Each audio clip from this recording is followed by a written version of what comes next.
What's up, guys? CR2 here, bringing you another 87s practice qualifying guide, QP guide as I'm going to call them for short. This time for not week 2, coming on to week 3, we're going to be heading to Bristol. Very, very fun combo, very, very fun track for the 87s. Pretty well of the short tracks for 87s. It's either going to be this one or Richmond that I would put as my favorites. Both of them very fun. So just right off the bat, a little bit sick. Coughing here and there. It subsided a bit, but damn, is it giving me a pretty gnarly headache throughout much of the day. Excuse me. Really quickly, cold months, however, because this is daytime at pretty well right around noon, you'll see a little bit of a warmer track, Sam 72. However, this setup for this coming week is a little bit naturally on the loose side, and you'll see as I get into the guide. But first off, let's go into my personal preferences of settings. 12 to 1. Because you're turning much more of your lap time rather than holding your wheel straight, I recommend going to kind of plus 14, plus 16. Just this way, in the center of the turn, your left arm isn't all the way at the bottom, like say at 6 o'clock, and crank that steering offset to plus 16, plus 18 this way in middle turn. Your left arm is really only going to be at like say 8 o'clock, something like that. A little bit more comfy throughout much of the race. Brake balance, I'm still playing around with this. I don't advise going. I tried this low at first, and it really made the car loose on entry, and this is a setup that's loose on entry. So you guys will see. Start 52.4, and there's a couple ways. You got some choices as far as your qualifying lap goes. First off, let me get into something here really quickly. What I really recommend you guys doing is, let me show you how I have, this is pretty well my default driver view setting, something of that sort. And you can see I can see most of the turn. This is pretty well center corner we're in. You can see most of it. But what I recommend doing, drop your driver height probably a couple clicks, excuse me, while moving your shift horizon up however much you see is comfy.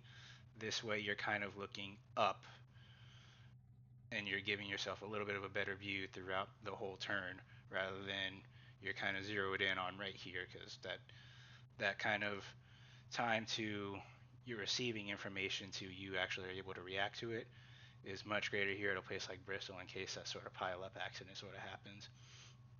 So just play around with it, get yourselves comfy, but I recommend kind of sitting your driver down lower while also looking up out of the car. And hopefully that helps you guys. You can get a bit of a better view. Excuse me. Better view throughout the turn. And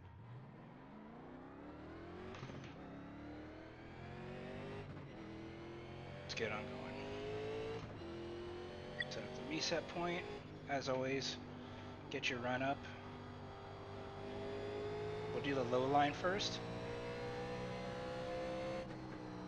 You want to get your braking done before you start your turning, because that right front grabs and it will make you loose 100% of the time.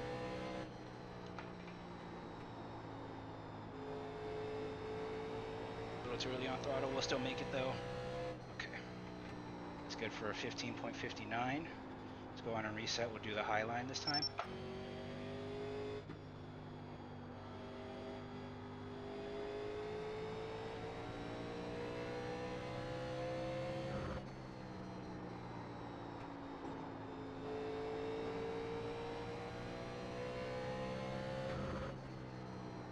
Pretty well, once you start chipping out, that's your signal to lift off and brake. What is that good for? 15.65. Might be able to do a little bit better than that. Let's try one more time. These are quick laps.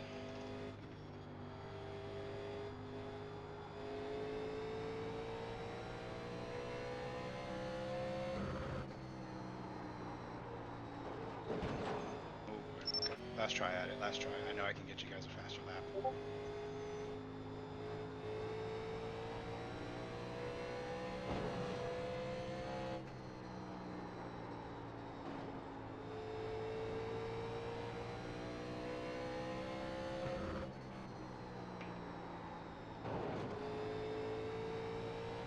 little bit tougher for me on the high line as just my brain, yeah, 71. My brain is just so wired for the low line here, as that's just how I prefer to run this track. So we'll go on through really quickly. Let's see, 59.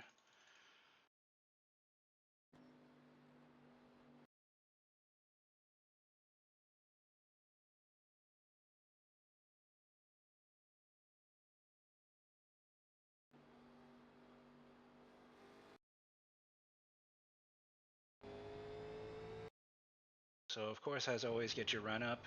Wait until you turn on down. Probably for sake of for qualifying lap reference, once you see this Cup Series sign somewhere around here, if almost dead ahead of you, that's pretty well when your front tires have the grip and you can just floor it to the line. A little bit of a safer bet as you wait for that start of that restart zone. Okay, if you turn on down, I prefer a straighter exit anyway.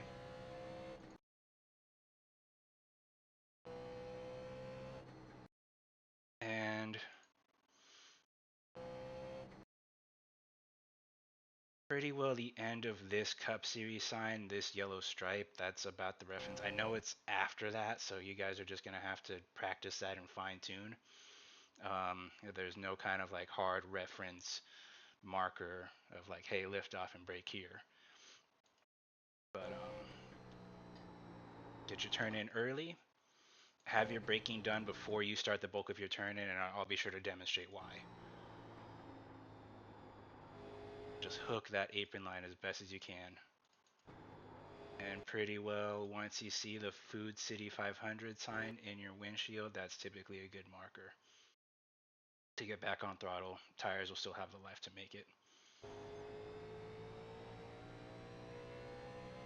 There's a little bit of a better reference here. This ZMAX sign, pretty well once your nose is right along it, that's a good spot to lift off and brake. Same thing here. Hook that apron line and pretty well wait for that start of the Geico sign to get going. So that's good for a 59.3. Go for the high line. High line's a little bit tougher for me. So again, same thing, get your run up.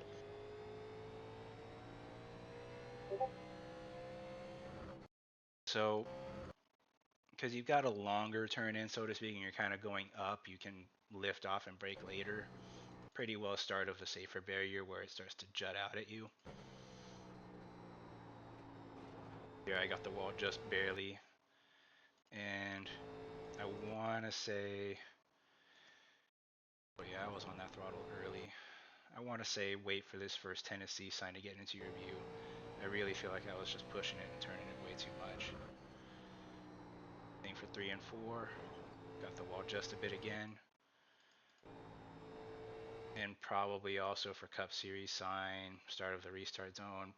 I highly recommend you guys practice this as well, just to get the reps in, get the feel for it, learn kind of the sight line and such. It's good for a 65. So you've got your choices. Run whichever one is you believe is faster and yet more comfy. So then of course, oh well, that's still hundreds all the way around after just 2 sort of qualifying laps. Let's get on out there. I'm going to stick with the 52.4 brake bias. Really quickly, there's 2 pretty well dominant methods to go at this race. You can either just go as hard as the tires will let you reasonably, pretty well throughout the whole race. I believe this race is 125 laps. Back really quickly.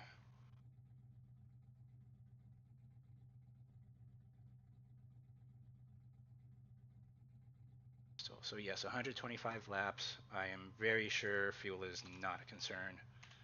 I got 174 laps, so again, name of the game, if it goes full green, do not pit. Do your best to stay out on the track, make those tires last as long as possible. If you go in and pit, Even for just 2 tires, with how long these tire changes take versus track speed, even just 2 tires, you're very likely going to lose at least 2 laps, if even three. And 4 tires, you could probably even lose up to five, depending where you are in relation to the leader when you pit. So ultimate name of the game is to make your tires last a full 125 if it stays green for that whole 125. So okay, back to what I was rambling on about. Kind of go at it as reasonably as hard as the tires will let you, or you can kind of back off your pace a little bit in a kind of more tire saving method. This way, come the end of the race, you've still got that speed in your tires, while those who are kind of gone a little bit harder to stay up front, they're coming back to you, just because after 100 laps coming into that final 25, that's pretty well where that tire wear difference is really going to show. So we're going to tackle this a little bit differently. I'm going to do a 30 lap run to start this, kind of going as hard as I feel like we can go without really shredding the tires, and just kind of, I'm not going to stick to high, low line, or middle. I'm just going to go wherever I feel like the car is going to go. And we'll come back in after 30 laps, check the tires, and then we'll again do another 30 laps, but kind of a more tire saving pace.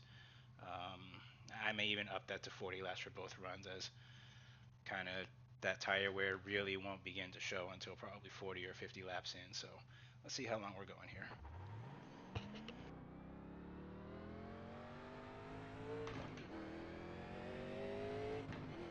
Really quickly though, a for sure don't do, if you wait until your turn in to get your braking going, note that we're doing 52.4. Brake, and yeah, that's wildly loose. So be sure to have your braking, the bulk of your braking done before you make your turn in. I'm gonna overdrive that a tiny bit, but make sure you have your braking done, bulk of your braking done, before you make your main turn in, as that really shakes the car loose.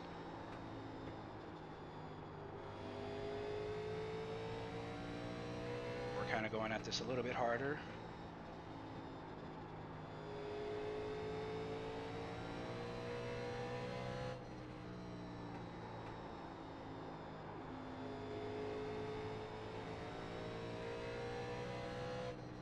This is lap 2 of this run.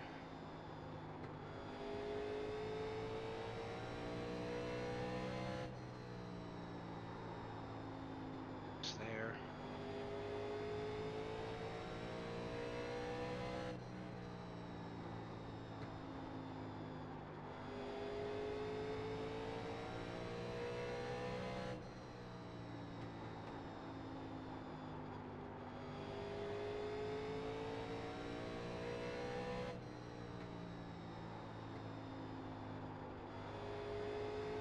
If you're really able to execute it right, you could probably use that kind of loose when braking quirk to your advantage.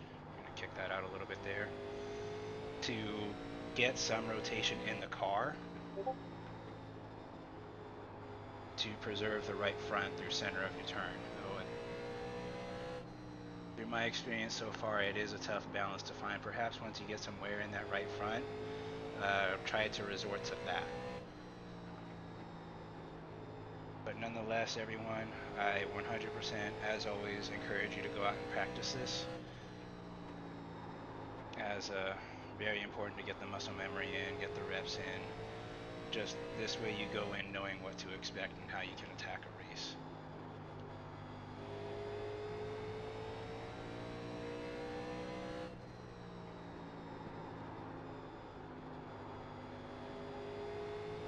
With that kind of braking quirk in hand, I think low line is going to be a little bit more for preserving the right front, as that transition kind of makes the car loose. Whereas up high, it's faster, but because you don't have that transition to really kick the rear out, it is going to use the right front a little bit more.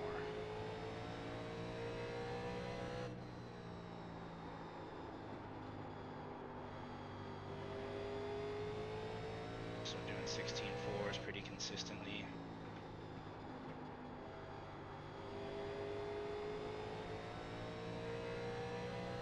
and exercise some throttle control as well, guys. If you're just mashing it down, it may break loose on you on corner exits.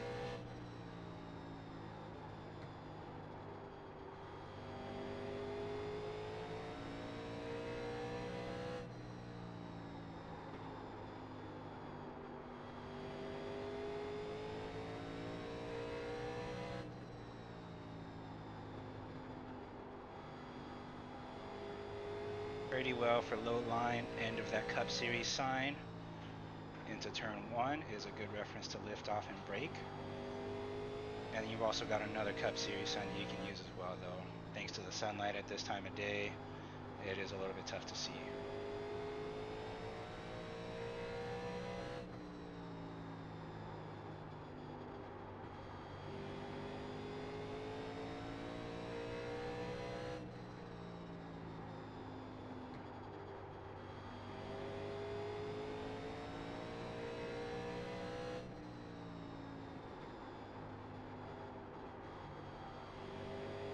A little bit high line from here.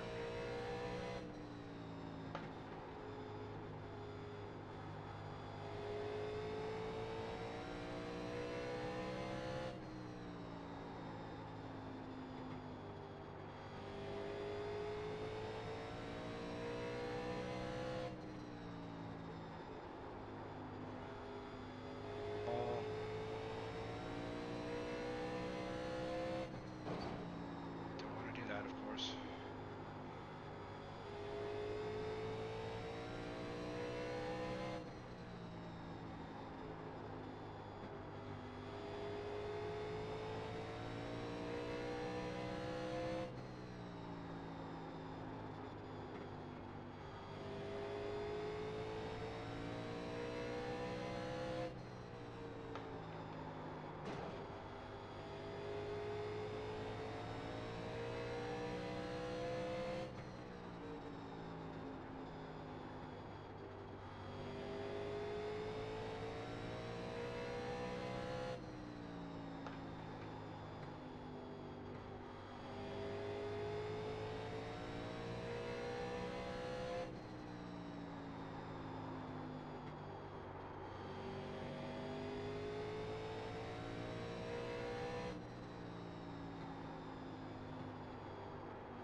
Line is much faster for me.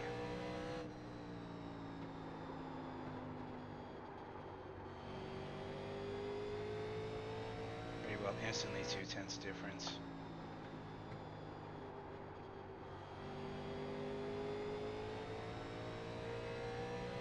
And I certainly want to say, try to keep your exits low. As if you're able to do that, you're very much avoiding tracking out too early while on throttle, and therefore kind of frying your right front or risking getting some snap oversteer on exit.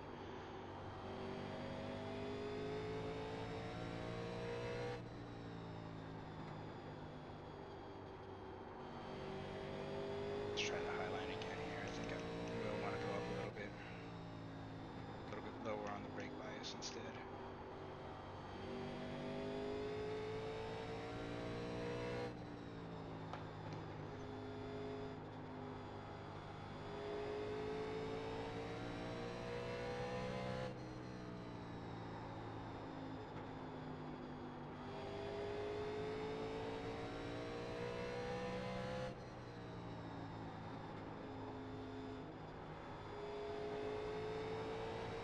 Oh boy, yeah, we're gonna get that wall there.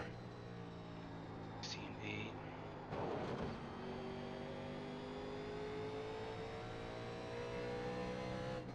As you can see, guys, the high line is just kind of not attuned to how I prefer to run this track in this car. But don't let that push you away from trying to use the high line. If you can make it work, absolutely go for it. What's in these guides is not gospel. It's just hopefully to point you guys in the right direction. 16.9 there. We're loose, a little loose. I broke too late as well.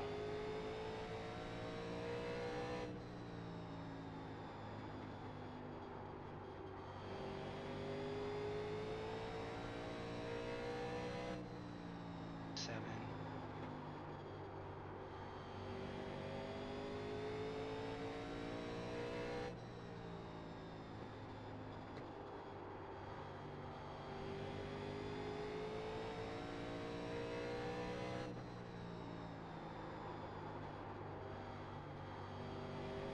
Like that too much, but it was fast.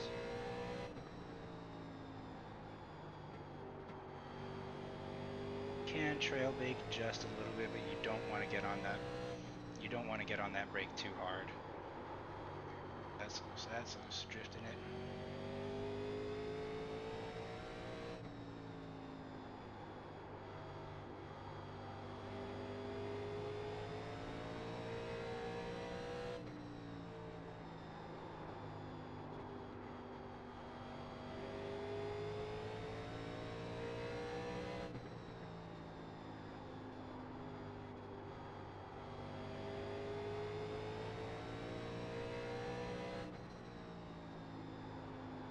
Still running 16.9s.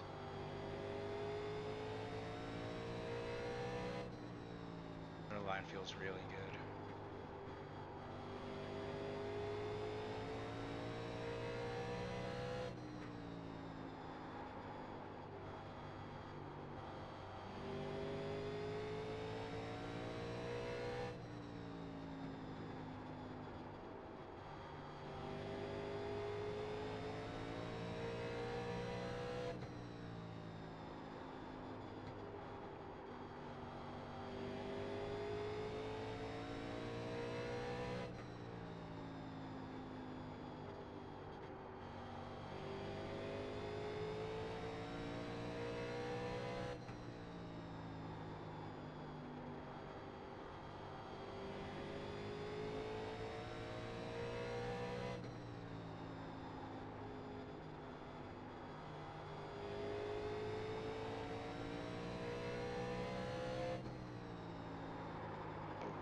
Your car does not like that.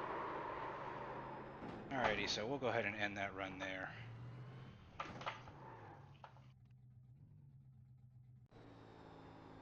Let's see here. Alrighty. Definitely that right rear temperature is a little bit skewed given I just slid it. Same, but tire wear numbers are pretty well dependable still, 90, 89, and that's kind of a mix of stuff, of low line mostly, some high line in there, threw in some middle line just to try it out, and that was about 35 laps or so.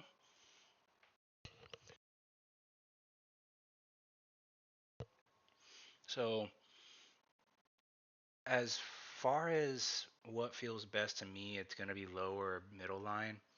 Low or middle line. High line is just, I can't really get it to work given how I prefer to drive the cars. So that was kind of a going hard as you can without really shredding your tires type of deal. So let's go back on out. Track temp is up to 73 now, though that's not going to make a big difference. And we will give it another 35 or so laps.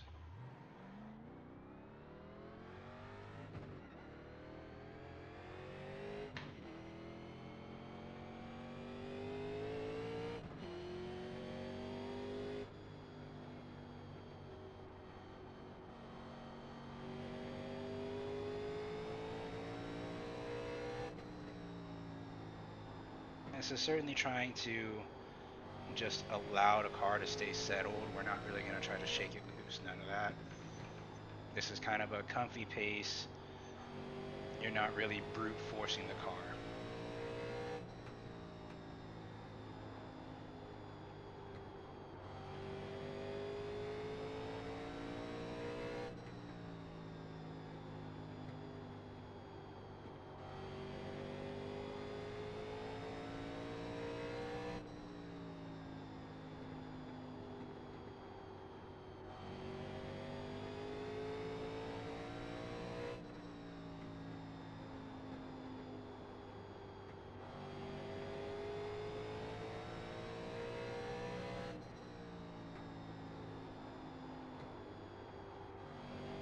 And you see I'm just kind of getting some initial brake scrub off some speed, and then just let the car roll the center the rest of the way up until you see our mark where we can get back on throttle.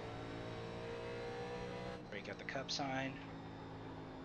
Turns 1 and 3, wait till you see the Food City sign in your view. Cup sign again, or Z-Max, whichever is more comfy to you. Wait for the start of the Geico restart zone. Pretty good marker to get back on throttle.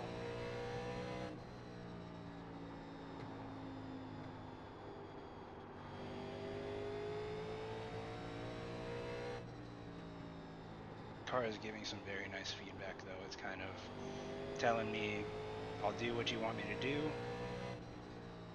just so long as you're not brute forcing me into these turns.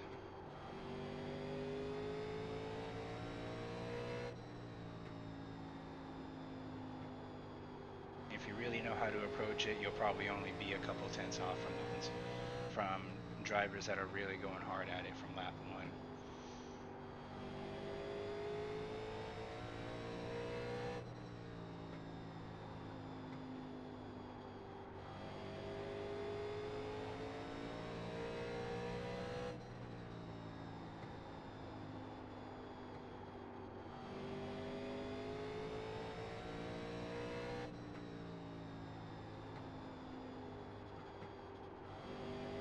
Just ease the car into these turns, let it roll the center,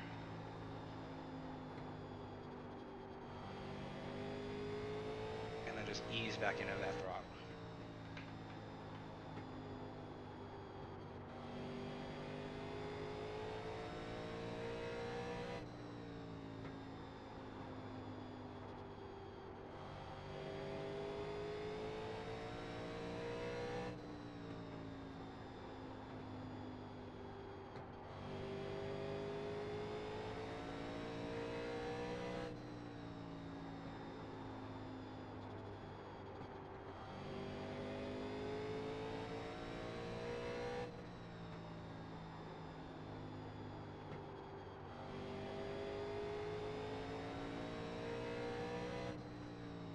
I hope you guys are able to see it, but if you practice it, you'll certainly feel it. Once you feel those front tires kind of starting to gain that grip back, so to speak, and cutting down into the turn for your exit, that's when you know for sure you're able to get back on that throttle.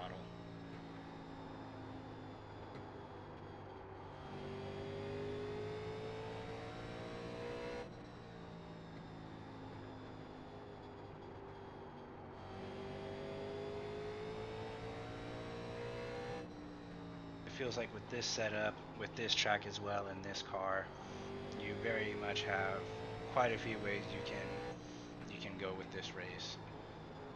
You can brute force it through these turns, so it does make the car not like you a little bit. You can just kind of ease it into these turns, keep up some speed. Car feels very nice right now. It feels like it'll do what I want it to do. And you've also got a very wide choice of lines. You can go low line, wrap that apron. You can go middle line, feels very good too. High line is not to my preference. I can make it work if I had to, but it's quite clear that it's not what it's not what I want to do.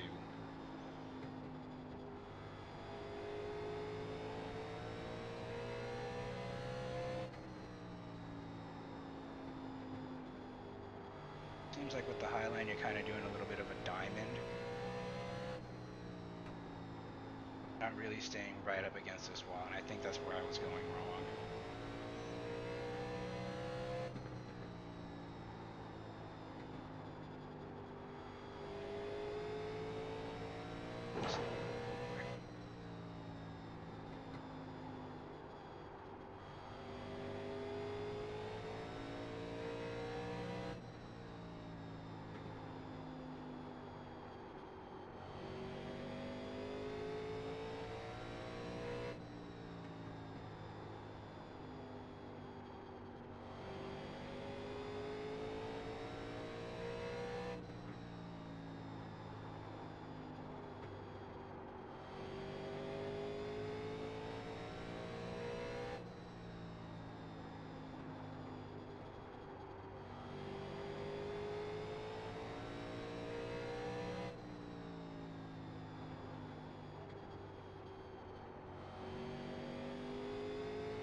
22 laps, 23 laps into this thing, so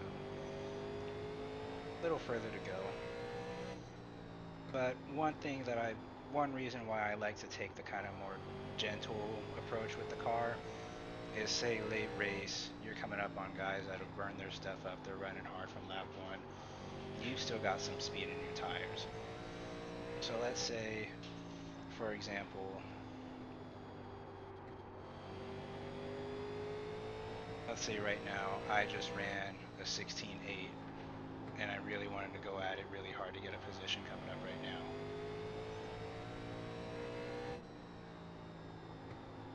Just a lap or two to warm up to it.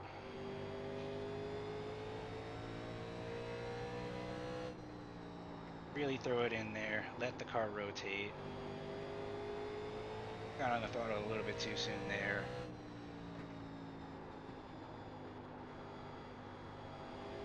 But you see, we're nearly 3/10 faster by just simply going easy with the tires, keeping that life in them. This way, come late race, it's time to pick up positions as best as you can. You've still got some speed in your tires versus the guys ahead of you. They've burned their stuff up. There's not much they can do.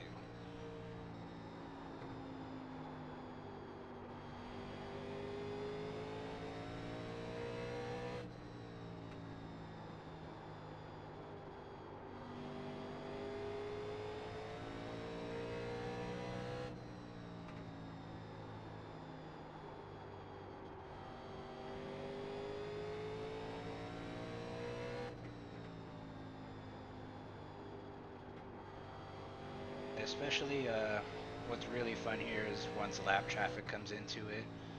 I know, kind of hectic situations and whatnot, but with the right group of drivers and such, it's really, really fun. You can use that lap traffic to trap a guy ahead of you or behind you, preserve your position, take a position. There's some strategy that comes into weaving through traffic of up to 26 cars for this series. If we're talking WNIS, which I really wish was going to be having a visit here, you're talking up to 32 cars, I believe it is, for WNIS. It's really, really fun.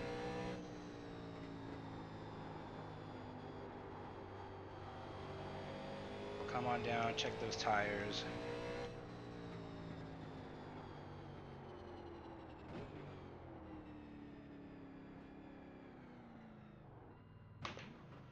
Pit box in 10. 5, 3, 2, 1. Right here. And you see this is 96, 95, much cooler tires after the same lap count versus the first run, just going hard as I feel like the tires will let me, and we were at 90, 89. And sure, perhaps in that time, you could put half a lap, if even more, on the people behind you. In relation to position, you could put up to probably 3/4 of a lap. But just say if that race goes green for longer than 75 laps, that kind of return of them saving the tires is really going to start to show shortly after the halfway point of the race, I want to say. It's entirely up to you guys. Take the approach that you feel better with, whichever you feel is going to net you a better result. Let's go on out through some do's and don'ts. This will take a few resets, of course. So I want to say highest is 58. Nearly regardless of whatever your brake bias is going to be, if you wait up until your turn in, say right here, car does not like that. That is loose. It very much doesn't like that.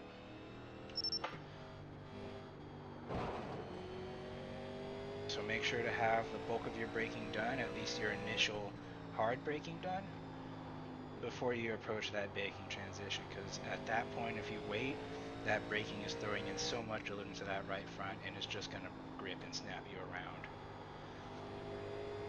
And that pretty well goes for either turn 1 or turn 3. So you wait right there, and the car is loose. Go ahead and reset that. Now, as far as for kind of on throttle too soon,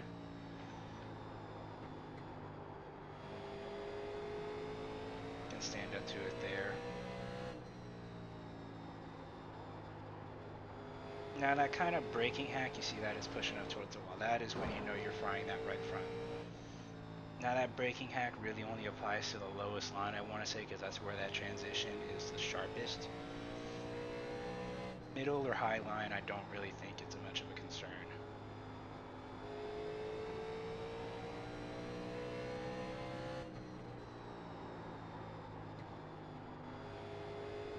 On throttle too soon, actually not too soon.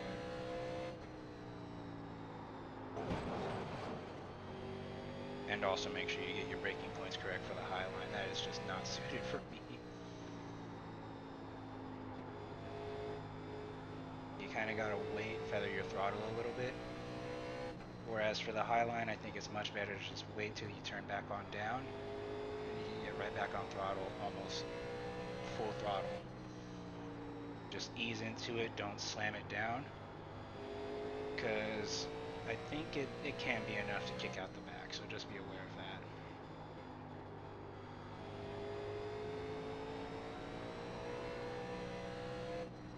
that. And again, with kind of that transition being sharpest, the lower you go, you kind of slam down the throttle for your exit, that kind of quick rise and back down. Just straight up, that's just roasting the right front there.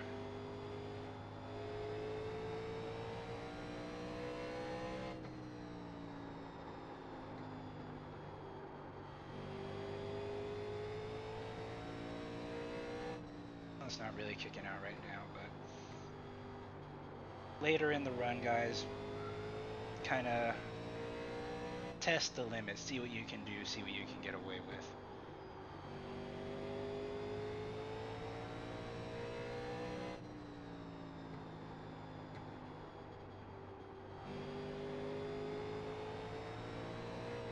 Little loose there, but very sure that that pretty well covers what you want to be careful with at this particular setup, as it seems.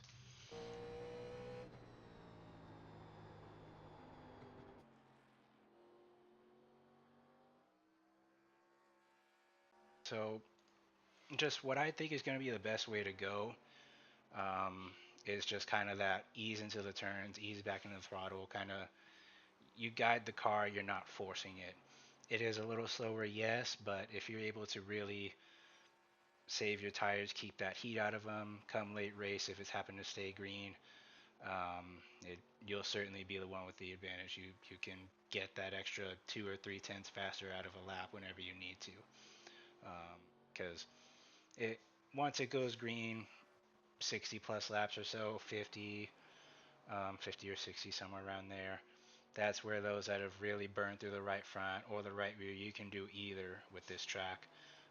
It's very much up to you if you want to cook the right front a little more, cook the right rear a little more. It's very much in your control for this week. And those who burn one a little too much, it's going to show later in the race. They're not quite as fast in their turn in. Those who burn the rear a little too much, they're going to be loose on that throttle. You'll get that run out of them on exit. And if they burn both right side tires too much, they'll just simply be slower while you still got life in your tires and you're in control of that, of making that pass. And of course, guys, don't shy away from this track. Very fun. Probably best short track for 87s in my opinion. Richmond as well. This is a very fun short track car. Once you know how to drive it, once you know how it prefers to be driven, what you can do with the car. And as always, guys, thank you very much for watching. And hope to see you guys next week in some races. Take care and see you all next time.